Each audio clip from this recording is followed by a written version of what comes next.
বিশ্বনবী মুহাম্মদ রাসূলুল্লাহর জীবন থেকে এটা বললাম এই কারণে, বাংলাদেশে 1628টা চেয়ারের মানুষগুলো যদি নবীর এই আদর্শটা গ্রহণ করত, যে যেখানে আমানত পেয়েছি আমি পৌঁছিয়ে দেব তার প্রাপকের কাছে। ইন্নাল্লাহা ইয়া'মুরুকুম আন তু'আদ্দুল আমানাতি ইলা আহলিহা। আল্লাহ বলেন, আমি নির্দেশ দিলাম তোমাদেরকে যাবতীয় আমানত তার প্রাপকের কাছে পৌঁছিয়ে দাও। আজ বাংলাদেশে কথাটা ওপেন করে দিয়ে এটা তাফসিরে মারিফুল কোরআনে পাবেন। কত মানুষ দেখি কথাটা শুনলে রাজনীতির গন্ধ খোঁজে।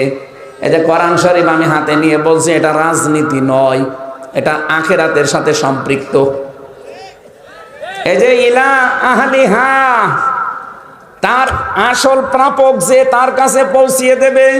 আহাল মানে আমরা মনে করি আহাল মানে পরিবারস্থ লোক, না, এখানে আহাল মানে যে যোগ্য। আরে ভাই, যারা ভোটে দাঁড়িয়েছে 10 জন, এর ভেতরে যার দ্বারা ইসলামের কাজ হবে, মানবতার কাজ হবে, যদি আপনার বাবা নাও হয় তাকে আপনি আমানতটা দেবেন, কারণ এখানে ভোট আমানত। মারিফুল কোরআন নিয়ে আসেন তাফসির, আমি বাংলায় লেখা দেখাবো। ওখানে ভয়কার ট ভোট, রয়াকার অন্তুস্ত রায়, এরপরে সিদ্ধান্ত, এরপরে সমর্থন, এরকম 14টা অর্থ লেখা আছে। নিয়ে আসেন, আমি দেখাচ্ছি। আমার কথা শুনে যদি মা ভোটের কথা বললো, আরে ভোট লেখা থাকলে আমি কি করব? আমি কি কোরআন শরীফ গোপন করব? এইরকম যারা জয় বাংলা বলে দেয়, আমার সাথে জেলে ছিল একজন, ওই যে বিশ্বজিৎকে জয় বাংলা বলে যে দিয়েছিল শাওন, ও এখন জেলে 30 বছর। যাদের কথা মতো এই কাজ করেছিলাম তাদেরও তো খবর নেই, মাঝখান থেকে আমার জীবনটা নষ্ট হয়ে গেল। অথচ লোকটা বারবার আমাকে বলছিল যে ভাই কিসের জামাত, কিসের শিবির, আমি তো মুসলমানই না। আপনার যদি বিশ্বাস না হয় আমার জিনিসপত্র দেখেন। তারপরও আমরা মানি নাই, দিয়েছি কোপের পরে কোপ। এই জন্য আবেগে কারো উস্কানিতে পা দিয়ে, যদি এখনো পর্যন্ত অনেকে দেখছি উস্কানিতে পা দিয়ে বিভিন্ন জায়গায় অঘটন ঘটাচ্ছেন, আপনি তো বাস্তবতা বোঝেন না। আমি আবার বলছি, দেশ কিন্তু আর আগস্টের 5 তারিখের আগে নেই, এটা কিন্তু পার হয়ে গেছে। এখন সব নখদর্পণে আছে। আমি গোয়েন্দা বিভাগের যারা সর্বোচ্চ পর্যায়ে আছি কথা বলে দেখেছি, ওরা বলছে সব আমাদের একেবারে হাতের মুঠায়, আমরা শুধু ছাড় দিয়েছি, দেখতে চাচ্ছি এ দেশে কার আচরণ কেমন। আপনি মনে করছেন আমি চাঁদাবাজি করি, কেউ টের পায় না, সব ওদের আয়ত্তে আছে।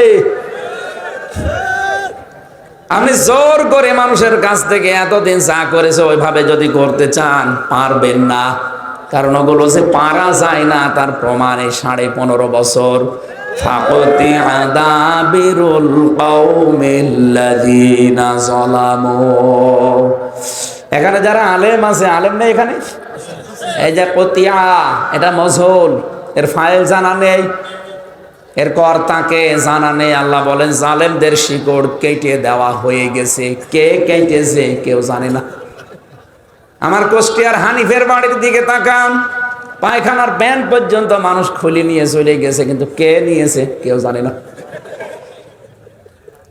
সারা দেশে আমি জালেমদের বাড়ি ঘরে এটাই দেখছি। জালেমদের বাড়ি ঘর গুলো আর জনগণ রাখে নাই, কিন্তু আমার আশ্চর্য লাগে আয়াতের দিকে তাকিয়ে। সত্যি তো, এত বড় বিশাল 8 তলা বিল্ডিং, 3 তলা বিল্ডিং কে ভাঙলো জানা নেই। আপনি একটা মানুষকেও খুঁজে পাবেন না। পায়খানার প্যানও যদি কেউ নিয়ে যায়, অথচ তার নামটা তো আসবে না, পাওয়া যাচ্ছে না। সারা দেশে জালেমদের অবস্থা একই। অধিকাংশ জালেমের বাড়ির নিচে টর্চার সেল ছিল। এক কথা বলে না কেন? নিজেদের দলীয় ভেতরে যারা ওদের কথা মানতো না, এমনকি যারা বিরোধী দলীয় আছে তাদেরকে ধরে ওই টর্চার সেলে, আমি তো নিজেও 10 দিন ছিলাম, আমি দেখেছি। ওখানে যে অত্যাচার করতো, এই নখ তুলে নিত, পায়ের নখ তুলে নিত। আমার নিজের সামনে নিয়ে এসেছে, ওইগুলো দেখছি। একদিন আমি তখন মনে হয় 9তম দিনের রিমান্ডে, মাটির ওই নিচে দেখে এত বড় একটা বাক্স নিয়ে এসেছে ওই শয়তানরা। কি করবেন? বলছে এগুলো দিয়ে আমরা নখ তুলি। এগুলো নখ তুলে নেই যে চোখের উপরে ভরু তুলে ফেলি, আর পায়ের নিচে পিটাই, ওটা আলাদা যন্ত্র। ওইটা যত পিটাবে তত আপনার চোখ নষ্ট হয়ে যাবে। ডক্টর শফিকুল ইসলাম মাসুদকে যেভাবে পিটিয়েছে, লোকটার শরীরে এখন বহু রোগ। আমি শুধু জেলে থেকে আমার রোগের কোনো শেষ নেই, 14-15টা রোগ চলছে এখন। আমি স্বাভাবিক হতে পারছি না, এত ঔষধপত্র চলছে। মসাফির অবস্থায় আছি, দোয়া করছি আল্লাহ তুমি আমাকে আগের অবস্থায় আবার ফিরিয়ে দাও।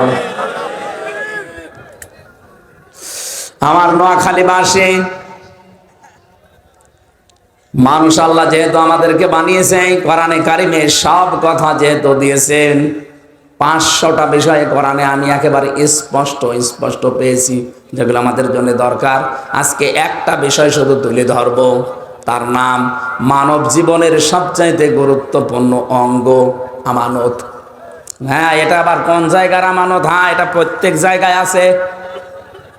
আপনার মাথার চুল থেকে শুরু করে পা পর্যন্ত পুরাটা একটা আমানত। কি এই আমানতটা এত গুরুত্বপূর্ণ, এত দামি, নবীজি বলেছেন কিয়ামতের আগে পৃথিবীর দৃশ্য হবে এমন, আপনি মাইকিং করে করেও একটা আমানতদার মানুষ খুঁজে পাবেন না। আমার মনে হয় সে দৃশ্য এখনো যদিও আসেনি, কারণ এ দেশে আমানতের গুরুত্বপূর্ণ দায়িত্ব পালন করার বহু মানুষ এখন আমরা দেখতে পাচ্ছি। এই কুমিল্লা পাশের জেলা না কুমিল্লা, এই কুমিল্লা জেলা তার প্রমাণ। কয়েকদিন আগে আমির জামাত এসেছিল, কত মানুষ বলেন তো? 8টা মোবাইল হারিয়েছে আর মানি ব্যাগ হারিয়েছে। সেটা মাইকে ঘোষণা দিচ্ছে যে মানি ব্যাগ আর মোবাইল পাওয়া গেছে 8টা। যার লাগে নিয়ে যান, যার প্রমাণ দিয়ে পৃথিবীর ইতিহাস পাল্টিয়ে দিয়েছে তারা। এই জন্য অর্থনৈতিক আল্লাহর ওলি যদি বাংলাদেশে কেউ খুঁজতে চান, এই মানুষগুলোর চরিত্রে খুঁজে পাবেন।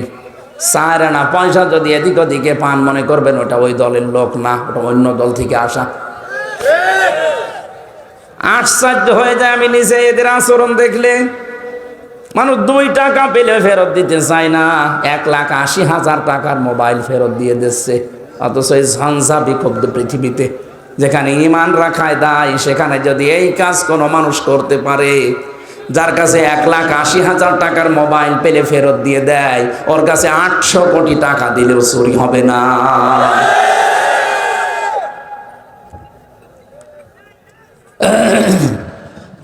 আমানত একটা গুরুত্বপূর্ণ বিষয়, এই জন্য বলছি এটা যদি কেউ পালন না করেন, আপনি নামাজ পড়তে পারেন, রোজা রাখতে পারেন, হজ করে আসতে পারেন, আপনি দান সাদকা করতে পারেন, আপনার জব্বা বড় থাকতে পারে, কিন্তু আপনি মুনাফিক হয়ে মরবেন। এই কথা বুঝতেছেন? নবীজির সাথে এক লোক নামাজ পড়তো, নবীজির সাথে রোজা রেখেছে, ইফতারি করেছে, কিন্তু লোকটা মুনাফিকের সর্দার ছিল। ওই জামানায় যদি মুনাফিকের সর্দার থাকতে পারে, এই জামানায় মুনাফিকের বাপ থাকবে।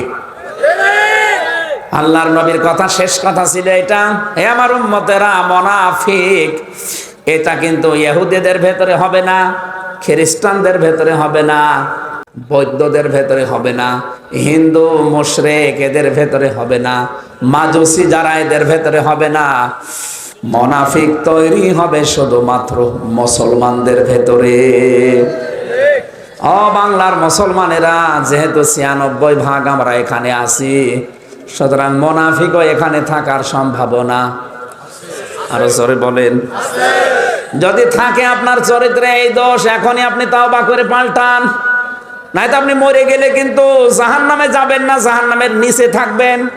ইন্নাল মুনাফিকিনা ফিদ দারকিল আসফালি মিনান নার ওয়া লান তাজিদা লাহুম নাসীরা। আল্লাহ পাক বলেন মুনাফিক যাবে জাহান্নামে, একেবারে নিচে থাকবে।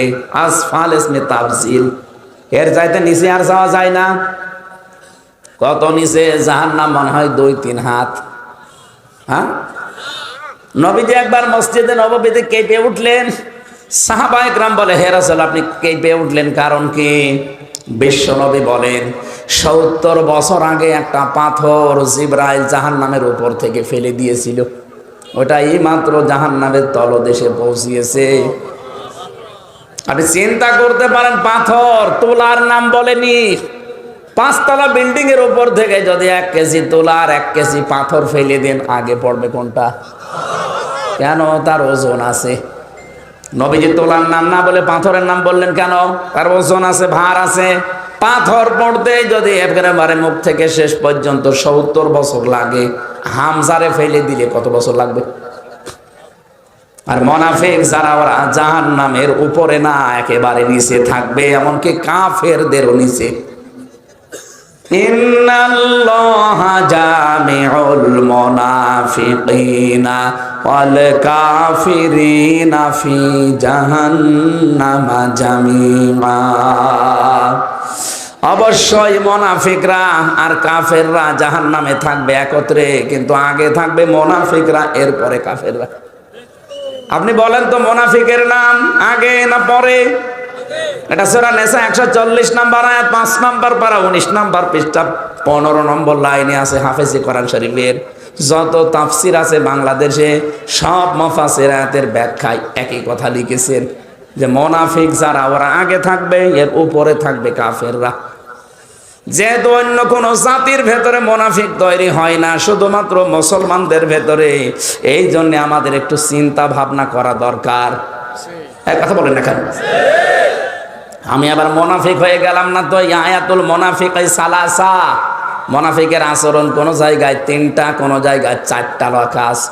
1 নম্বরে কথা বললেই মিথ্যা কথা বলে, 2 নম্বরে ওয়াদা করলে ভঙ্গ করে, 3 নম্বরে আমানত রাখলে খেয়ানত করে। 4 নাম্বারটা আছে। 4 নাম্বার হচ্ছে কারোর সাথে যদি ঝগড়া হয় গালি দেয় না। এই এলাকায় গালি দেয় যারা, গালি দেন, কারোর সাথে কথা কাটাকাটি হলে গালি দেন, মনে করবেন মুনাফিকের জার্ম আপনার ভেতরে আছে, আপনাকে শয়তানে দখল করে ফেলেছে। এখন যদি এই লোকটা বাড়িতে যায়, স্ত্রীকে সালাম দেয়, আসসালামু আলাইকুম ইয়া আহলাল বাইত, বাড়ির ভেতর থেকে আওয়াজ আসবে কুকুরের বাচ্চা। কি? যদি ওনার বউ ওনাকে কুকুরের বাচ্চা, শুকুরের বাচ্চা বলে গালি দেয়, উনি সালাম দেওয়ার পরে ওনার রাগ হবে। হ্যাঁ, আপনারা কি আছেন এখানে না ঘুমাচ্ছেন? ওনার কি রাগ হবে? না না। আপনি জ্ঞানী মানুষ হলে জীবনও রাগ করতে পারেন না। আপনি চিন্তা করবেন, আমার এই বউটা শিক্ষিতা, একটা ধার্মিক মেয়ে, এর বংশ ভালো, এ জীবনে আমার মুখের ওপরে মুখ তুলে কথা বলে না, আর আজকে আমার শুকুরের বাচ্চা, কুকুরের বাচ্চা গালি দেয়, অথচ আমি সালাম দিলাম। অবশ্যই এর জিনে ধরেছে। কি? এরা জিনে ধরেছে, ভূতে ধরেছে, তাছাড়া তো এ স্বাভাবিক নেই। আমরা গালি দেবে কেন? আপনি যদি বলেন স্বাভাবিক মেয়ে লোক আপনাকে কুকুরের বাচ্চা বলে গালি দিলে, আপনি মনে করেন জিনে ধরেছে। আপনি যখন দেখবেন আপনি যার সাথে ঝগড়া হলে খালি গালি দেন, আপনি মনে করবেন আপনি আর নেই, আপনাকে মুনাফিকই ধরে ফেলেছে। গালি দেন কারা কারা? হাত তোলেন তো। ও, এই এলাকায় আমার মনে হয় হাদিস বলা ঠিক হইল না। আচ্ছা, সব আল্লাহর ওলি বসে আছে, এলাকায় গালি নেই। এরকম গালি আছে, দেন তো একজন দেখি।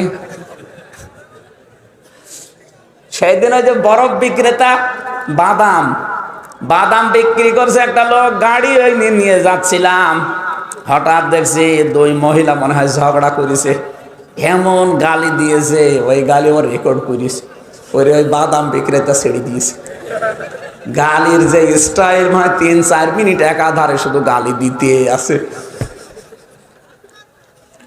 কি বুঝলাম এখান থেকে? মুনাফিকের আচরণে 4 নাম্বার এটা। কথা বললেই যাদের মুখে গালি বের হয়, আপনি আজকে থেকে সাবধান হবেন, নয়তো মনে করবেন মুনাফিকের জার আমার ভেতরে আছে, এই জন্য গালি বের হচ্ছে।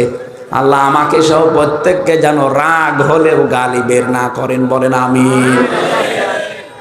আমানতের দায়িত্বটা এত গুরুত্বপূর্ণ, নবীজি নিজের জীবনে শুধু বইলেই শেষ করে দেননি। ওয়াইদা তুমি না খান, আমানত রাখলে খেয়ানত করে, এটা বলেননি, শুধু নিজে দেখিয়েছেন। বিশ্বনবী যেদিন হিজরত করবেন, 42 জন কাফের তার বাড়ির চারিদিকে ঘিরে আছে তরবারি নিয়ে। নবীজি নিজের জামাই আলীকে ডাকলেন, ডাক দিয়ে বলেন, আলী, ওই যে ঘরের টোপলাগুলো দেখতে পাও, ওগুলো সবই কাফেরদের আমানত। ওরা নিজেদের বাবাকে, মাকে, নেতাকে বিশ্বাস করে না। আমার নাম আল আমিন আস সাদিক, আমি আমানতদার, এই জন্য আমার কাছে রেখে গেছি। আমি এখন আল্লাহর আদেশ পেয়েছি, এ মুহূর্তে যদি আমি এগুলো নিয়ে মদিনায় চলে যাই তাহলে আমার আল আমিন নামের কলঙ্ক হবে। কোন নামের? বলেন বলেন। আমার আল আমিন নাম, আমি আমানতদার, আমি বিশ্বাসী, এ নামের কলঙ্ক হয়ে যাবে। তো তোমাকে আমি বলছি আমার চাদরটা গায়ের উপর দিয়ে এখানে শুয়ে থাকো, সকালবেলা ওরা যখন এসে আমাকে পাবে না তোমারে পাবে। তুমি তো নেতার ছেলে, নেতার ছেলে না, আবু তালেব নেতা ছিল, তুমি তো নেতার ছেলে, এই হিসাবে তোমাকে কিছু হয়তো সরাসরি বলবে না। ওই যে আমানতের যে নাম লেখা লেখা আছে ওগুলো টোপলা বেঁধে বেঁধে তার হাতে হাতে পৌঁছিয়ে দেবা। আমানতের দায়িত্ব পালন করে 3 দিন পরে আমার সাথে মদিনায় দেখা করবা। বাংলার মুসলমানের একটু ভাবেন, নিজের জামাইকে মরণের বিছানায় রেখে যাচ্ছে যেন আমানতের খিয়ানত না হয়। আর আপনি কি করলেন? 15.5টা বছর আমরা আপনাকে দিতে চাইনি, জোর করে আপনি আমানতের দায়িত্ব পালন করার জন্য ঘাড়ে নিয়েছিলেন।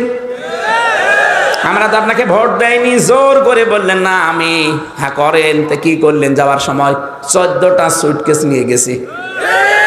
প্রথম আলো, প্রথম কি আমার দেশ একেবারে ভিডিও আকারে দেখিয়েছে, 14টা সুটকেস নিয়ে চলে গেছে, সব মনে হয় মাটি ভর্তি।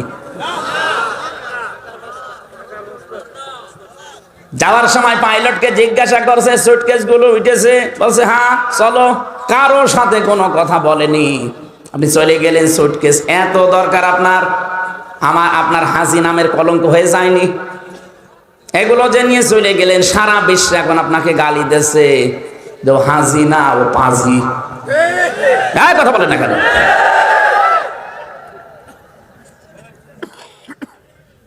আরে 8-9 দিন ধরে দেখছে একটা মিথ্যা কথা চলছে সারা বিশ্বে। উনি এখন ছড়াচ্ছে বিভিন্ন মডেলদের সিম্পেথি পাওয়ার জন্য যে আমি নির্বাচিত ছিলাম, আমাকে উৎখাত করা হয়েছে। এত ডাহা মিথ্যা কথা হাজী সাহেব বলে কি করে? আপনি নির্বাচিত ছিলেন, শয়তানও বিশ্বাস করবে? 15.5 বছর তো ভোটই হয়নি, আপনি নির্বাচিত হইলেন কি করে? হ্যাঁ বলেন। আমার এই যে 33 বছর বয়স, 18 বছর থেকে ভোট দিতে আরম্ভ করলে আমি তো 3 বার ভোট দিতে পারি, একবারও তো পারি নাই। আপনি কিভাবে আনতে দাবি করেন যে আমি নির্বাচিত ছিলাম? আমি যদি দিতে না পারি, কে দিতে পেরেছে এখানে জিজ্ঞাসা করেন? কেউ পারে না। আপনি নির্বাচিত নয়। 8 সাল থেকে 24 সাল পর্যন্ত যারা নির্বাচনের নামে প্রহসন করে এতদিন ছিলেন, আপনারা সাবেক এমপি লিখবেন না, সাবেক মন্ত্রী, প্রধানমন্ত্রী আপনি লিখতে পারেন না, কারণ আমরা আপনাকে ভোট দেইনি। আপনি এতটুকু লিখতে পারবেন, সাবেক চোর, সাবেক ডাকাত লেখেন, অসুবিধা নেই। আপনি ডাকাতি করেছেন, চুরি করেছেন, 14টা সুটকেস নিয়ে চলে গেলে একটু জিজ্ঞাসা করে গেলেন না? অন্তত কাওয়া কাকুকেও বলতে পারতেন যে কাওয়া আমি চলে যাচ্ছি, তুমি একটু কা কা করে ডাকো। ছেলেটার বদনাম করে ফেলেছে নাফার মা। চেহারা দেখলে মনে হচ্ছে একটা টাটকা নির্ভেজাল শয়তান। ওই যখন সিঙ্গাপুরে ছিল কিরকম হয়ে গিয়েছিল না? আল্লাহ একটু সুযোগ দিয়েছিল ভালো হওয়া, আর শয়তান তো ভালো হয়নি। দেশটা জাহান্নাম বানানোর জন্য ওর বাড়ি দেখতে গিয়েছিলাম, কি অবস্থা করেছে জনগণ। আমার হানিফের বাড়ি যা করেছে ওর বাড়ি তাই করেছে, ইট পর্যন্ত খুলি নিয়ে চলে গেছে। চেয়ারে বসে এমন কাজ কেন করা লাগবে যে 5 বছর পরে আমার বাড়ির ইট থাকবে না? বলেন। আগামীতে যারা বসবেন চিন্তা ভাবনা করে বসবেন। এদের 15.5 বছরের শিকড় যদি আল্লাহ কেটে ফেলতে পারে, এদের বাড়ি ঘর যদি এখন শ্মশান হয়ে যায়, আপনি 5 বছরে সে যদি সত্যি জুলুম করেন, আপনার বাড়িও ঠিক উজাড় গৃহ হয়ে যাবে। অনেকে এখনই ধান্দা করছে যে অমুক জিনিস দখলে নেব, অমুক জিনিস দখলে নেব। এই দখলদারির এই চিন্তা ভাবনা জনগণ যদি বসে, পিটিয়ে একেবারে সোজা করে ফেলবে। আগে কি সুন্দর মাল কামাইতাম, কি আশ্চর্য গো। আমি নিজে তো পরীক্ষিত, আমার বাড়ি থেকে ধরে নিয়ে আসলো, আমি 2 তলার উপরে ঘুমাচ্ছিলাম, আমারে নিয়ে আসলো। পরের দিন পেপারে দিলেও ওনারা আমরা চোরহাঁস থেকে ধরে নিয়ে এসেছি। পুরা ডাহা মিথ্যা কথা। আমার বাবারে বললো 50টা মামলা দেব যদি 10 লাখ টাকা এখনই না দেন। বাবা তো সহজ সরল গ্রাম্য মানুষ, কৃষক মানুষ, ওই এদিক ওদিক করে ধার মার করে বলছে এই নেন। ও শয়তানরা টাকাও নিয়েছে, পরের দিন মামলাও দিয়েছে। আমি আকিস গ্রুপের খতিব ছিলাম, ওদের কাছে প্রায় 32 লাখ টাকা খেয়েছে।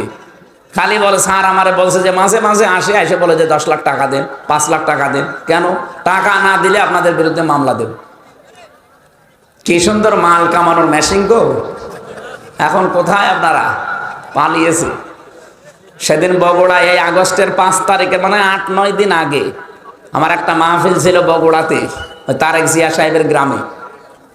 আমি স্টেজ থেকে নামতে পারি নাই, দেখছি প্রায় 22-23 জন পুলিশ আমার এসে তাড়াতে তাড়াতে মাঠের ভেতর দিয়ে ধানের খেতে প্রায় 1-1.5 ধরতে পারিনি, কারণ আমি পোশাক খুলে পালিয়েছি। পরবর্তীতে আমার গাড়িটা আটক করেছিল ড্রাইভার সহ, মাওলানা আব্দুল বারি ভাই ছিল। নিয়ে বলছে যে টাকা না দিলে গাড়ি ছাড়বো না। ও বারি ভাই তো বগুড়ায় বাড়ি, নাটোরে বাড়ি, বগুড়ার জামাই। ওই যে বজলুর রশিদ আছে না, মাওলানা মুফতি বজলুর রশিদ মিয়া, ওনার জামাই। ও এদিক ওদিক করে ধার কবজা করে 1,13,000 টাকা দিয়েছে। ওর চাইছিল 1.5 লাখ, বসিয়ে মুসিয়ে 1,13,000 দিয়েছে। ও নিয়ে গাড়ি ছেড়ে দিয়েছে। এই বিপ্লবের পরে এখন তো স্বাধীন হয়ে গেছে দেশ, ও শয়তান পালিয়েছে। আর ওর নামে বিভাগীয় মামলা হয়েছে ওসির নামে। আমি এই যে রংপুর মাহফিল করার পরে সিরাজগঞ্জ গোল চত্বরে বসে আছি, হঠাৎ দেখি ওই ওসি এসে বলছে আসসালামু আলাইকুম হুজুর। কে আপনি? বলছে আমি সেই ওসি আজাদ। আরে ভাই আপনারাই খুঁজতেছি, এদিকে আসে। এদিকে আসে কি আপনি এখানে কি? বলছে আমি খবর পেয়েছি যে আপনি রাস্তা দিয়ে যাবেন, আমি সেই কক্সবাজার থেকে চলে এসেছি কালকে, এসে এখানে বসে আছি। আমার এক বন্ধু আছে, আপনি আমারে মাফ করে দেন, আর আমার নামে কোনো বরদোয়া করবেন না। আমার যে কোনো অসুবিধা নেই, মাফ আমি এখনই করে দিলাম, আমার টাকাও ফেরত দিয়ে। আর টাকা দেবেন না, মাফ চাবেন? কিসের মাফ? 1,13,000 টাকা দিয়েছেন এই যে আব্দুল বারি রশিদ এখানে বসা, এর টাকাগুলো ফেরত দিয়ে দেন। আমার গাড়ির কাগজপত্র সব ঠিক আছে, ড্রাইভিং লাইসেন্স আছে, আমার কোনো অসুবিধা নেই। আপনি টাকা নিলেন কোন কারণে? আর তাড়া দিয়েছিলেন, তাড়াটা আমি মাফ করে দিলাম, যা। আমার পা মা কেটে ওই দিন কি অবস্থা। তারপরও আমি বললাম মাফ করেছি, আগে টাকা ফেরত দেন, নাই তো আমার মাপ নেই। বসে হুজুর টাকা নেই। টাকা নিতে কিসের জন্য এখানে বসে আছে? 7 দিন সময় দিলাম, টাকা দেওয়া লাগবে। দিয়েছে, 1 লাখ ফেরত দিয়েছে, আর 13,000 মিষ্টি খেয়েছে। ঠিক আছে, পুলিশের কাছে যে টাকা ফেরত পাওয়া যায় বাংলাদেশে মানে এই প্রথম ইতিহাস।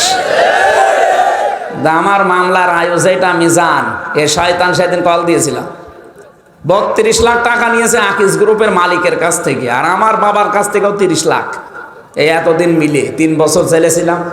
মানে টাকাগুলো আগে ফেরত দেন। আমার বছর হুজুর বদদোয়া দেবেন না? না বদদোয়া তো দেবো না, আগে টাকা ফেরত দেন, নাই তো আপনার নাম যা বলছি কোনো জায়গায় পেলে জনগণ পিটিয়ে একেবারে কুকুরের মতো পিটিয়ে মেরে ফেলবে। একেবারে খাস লোক ওরা, মনে হয় আল্লাহর নবীকে নবী বলতো না, ওদের নবী ছিল ওই আল্লাহর নবী। এইরকম কড়া লোক। রিমান্ডে যাদেরকে পেয়েছিলাম ওরা আল্লাহরও ভুল ধরে। যে কয়টা অফিসার পেয়েছি রিমান্ডে সব আল্লাহর ভুল ধরে, আর আমি হামজা তো দূরের কথা। কি মাল কামানোর মেশিন বসিয়ে রেখেছিল জায়গায় জায়গায়, নতুন নতুন বিভাগ বানাতো। কাউন্টার টেররিজমের কোনো দরকার নেই এ দেশে, ওই শয়তানরা নিজেরা বানিয়েছে মাল কামানোর জন্য। এরকম হুজুর ধরে নিয়ে যেত, বলতে 5-7 দিন 10 দিন 1 মাস 2 মাস রাখার পরে দাড়ি গোপ বড় হয়ে যেত, বলছে ওরে আমরা পেয়েছি অমক জঙ্গলে। পুরাটা মিথ্যা কথা। আমার সাথে তো ছিল 7 মাস 8 মাস 2 বছর পড়ে আছে, 7 বছরের মানুষ আমি পেয়েছি ওই মাটির নিচে, ওই যায় ডিবি অফিসে। ওই ঘরটা ভেঙে ফেলা দরকার, ওখানে বহু মানুষ আছে ওই সময়, এখন আর নেই হয়তো। ওই শয়তানরা ওখানে নিয়েছে 24 ঘন্টা তালা লাগিয়ে রাখতো। আপনার দাড়ি গপ তো কাটতে দেয় না, চোল মোছে যে নখ এত বড় বড় হয়ে যায়। 2 বছর 5 বছর 7 বছর পড়ে আছি, কেউ জানে না। সকালবেলা একটু ছোলা দেয়, আর দুপুরবেলা একটু হাফ বাটি ভাত দেয়, মনে হচ্ছে কেউ মাখিয়ে দিস, খেলে খান না খেলে ফেলে দেন। আপনি যে রোজা রাখবেন, ইফতারি করবেন, কয়টা বাজে আপনি তো জানেন না। এখন কি দিন না রাত তাও জানেন না। এটা যে কোন বছর কোন মাস, এটা কি বার চলছে, এখন যে কয়টা বাজে আপনি কিচ্ছু জানেন না। যে রোজা রাখবেন কখন, আজানও তো শোনা যায় না। আর এরপরে আবার হাতে হ্যান্ডকাপ পরানো, পায়ের ভেতর দিয়ে আঙ্গুল দিয়ে এর ভেতরে এইভাবে দিয়ে সামনে ব্যারিকেড দিয়ে তালা, সারা রাত একটা মানুষকে ৩-৪ জন মিলে পিটাচ্ছে, খালি মিথ্যা কথা বলাবে তারে দিয়ে। আমার 10 দিন রিমান্ডে একাধারে শুধু বলেছিল এই কথাগুলো বলা লাগবে আকিজ গ্রুপের বিরুদ্ধে আর জামাত ইসলামের বিরুদ্ধে, যদি না বলেন আপনার বউ আমরা তুলে নিয়ে আসবো। কি রাম রাজত্ব পেয়েছিল দেশটা, আল্লাহ এমনি ধরেছে জালেমদের, ওদের গনা পোড়াপুরি একেবারে ছাপিয়ে গেছে। মানে এত পাপ করেছে যে পাপ রাখার আর জায়গা নেই, কি করবে আল্লাহ তখন ধরিস। আমার মেয়েটা এখনো পর্যন্ত আমার সাথে কথা বলে না ভালো করে, কারণ ও আমার চেনে না। আমার মেয়ে আমি 7 মাস রেখে এসেছিলাম, 3 বছর পরে আমি ওরে দেখলাম, ওর বয়স এখন 4 বছর, ও এখনো পর্যন্ত স্বাভাবিক না, ও আমারে চেনে না, আমারও ওর প্রতি সেরকম মায়া নেই, কারণ ওরা তো আমি দেখিনি। আর শয়তানরা এখনো সাফাই গাছে আমি কি করেছি। তোর বাপ যদি এরকম 10 বছর 14 বছর এরকম আয়না ঘরে থাকতো তুই টের পিটিস।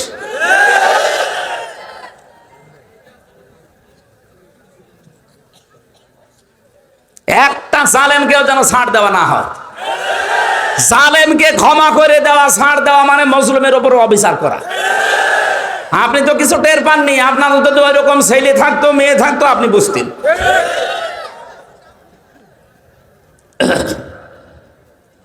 জীবনটা শেষ করে দিয়েছে 3টা বছর, কি সুন্দর চেহারা ছিল, কি হয়ে গেছে দেখেন। মানুষ এখন অনেকে আমার দেখলে চিনতে পারেন, আমারে জিজ্ঞাসা করে আপনি কে। আমার তো মনে হচ্ছে যে অবস্থায় ছিলাম, আরো যদি কিছুদিন থাকতাম তো আমার নাম আমি ভুলে যেতাম, যে আমি হামজা, এই হামজা নাম আমার মনে থাকতো না, কারণ ওখানে অনেকের নাম জিজ্ঞাসা করলে সে আর বলতে পারে না। বলেন তো একটা লোক 8 বছর 10 বছর 14 বছর পড়ে আছে, ওর নাম মনে থাকবে কি করে? কারণ ওর নাম তো কেউ ডাকে না, ওর নাম কেউ ডাকে না, ওকে ওর নাম মনে থাকবে কি করে?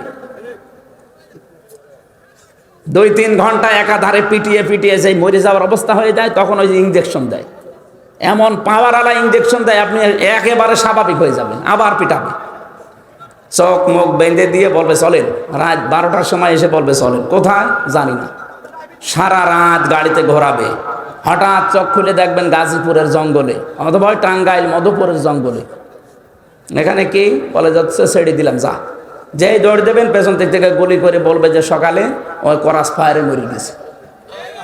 এই চলছিল দেশে, আগে কি সুন্দর মাল কামাইতাম, এখন মাল কামান কি হইলো আপনারে মাল নিয়ে, এখন তো এই যে মাটিতে শুয়ে থাকা লাগছে জেলখানায়। 36,000 কোটি টাকা মারিং কাটিং করেছে দরবেশ।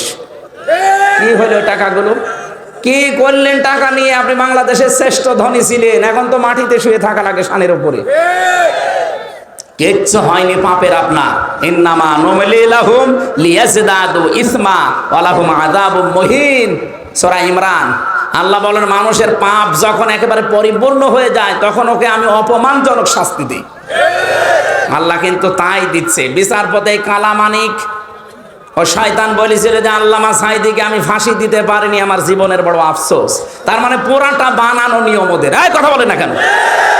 কিসের বিচার করে, কিসের ট্রাইব্যুনাল, সব বানানো। শুধু ভালো মানুষকে কি করে বিদায় করে ইসলামের দেশ থেকে ধ্বংস করা যায়, এই পায় তারা করছিল শয়তান। আল্লাহ পুরা উল্টিয়ে দিয়েছে, কলা পাতায় শুয়েছিল ওই শয়তান, এমনকি ওর বিছনি উড়িয়ে গেছে। হ্যাঁ, ওর বিছনি উড়িয়ে গেছে।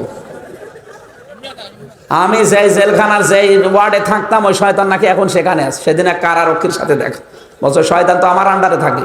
ঠিক আছে, ওরে খাবার দেবেন না। আপনাদের আমাদের সাথে যা করতে বলেছিল ওদের সাথে তাই করবেন। আমাদের যোগাযোগ বিচ্ছিন্ন, 24 ঘন্টা তালা লাগানো, সিসি ক্যামেরা লাগানো, কেউ যেন কথা না বলে। ওদের সাথে ঠিক এরকম কড়াকড়ি করবেন। শয়তানগুলো টাকা পয়সা মনে হয় খরচ করে খুব আরামে আছে। আমাদের দায়িত্ব দিত হিন্দু, দেবদুলাল, সুব্রত বালা, পরশ কুমার, কারণ 3 বছর একাধারে তো এরাই আসতো। আর এদের জামায় আদরে শুনছি অনেককে জামায় আদরে রাখছে না। যা করেছে পাপ অন্তত কিছুটা দুনিয়া থেকে মোচন হয়ে যাক। ও আখিরাতে জালেমরা তো জাহান্নামে যাবেই, কারণ জালেম যারা এরা আল্লাহর মামলার আসামি। ইন্নামা নুমলি না ইন্নামাস সাবিলু আলাল্লাযিনা ইয়াজলিমুনা নাস, সূরা শূরা 42 নম্বর আয়াত। জালেম যারা, এদের বিরুদ্ধে মামলা কার? আরো জোরে, জোর হলো না, আর একবার। কি মনে করেন আপনি জালেমদের বিরুদ্ধে আল্লাহ মামলা দেবে? এখনো দেখছি অনেকে জালেমের গণগান করছেন, জালেমকে আবার ফিরিয়ে নিয়ে আসার পায়তারা করছেন। বলছে না, আপনাদের আমরা 50টা সিট দেব, আসেন। আপনি কি জাতির সাথে বেঈমানি করবেন? জালেমদের পরিণতি যা হয়েছে আপনারও তাই হবে। জনগণ তো এখনো বুঝে ছাড়েনি। যদি একবার বুঝতে পারে যে জালেমের পেছনে আছেন আপনি, দাঁত মুখ সব খুলে অন্য জায়গায় লাগিয়ে দেবেন। সুতরাং এই মুনাফিকি বাদ দেন। মুনাফিকি হওয়ার কারণেই তো আজ দেশটা দাঁড়ায় না। উপরে ফিটফাট, ভেতরে সদরঘাট। বিশ্বনবী নিজের জামাইকে মরণের বিছানায় রেখে যাচ্ছেন, তাও যেন আমার বদনাম না হয় আলামিন নামের, আমি আমানতদার।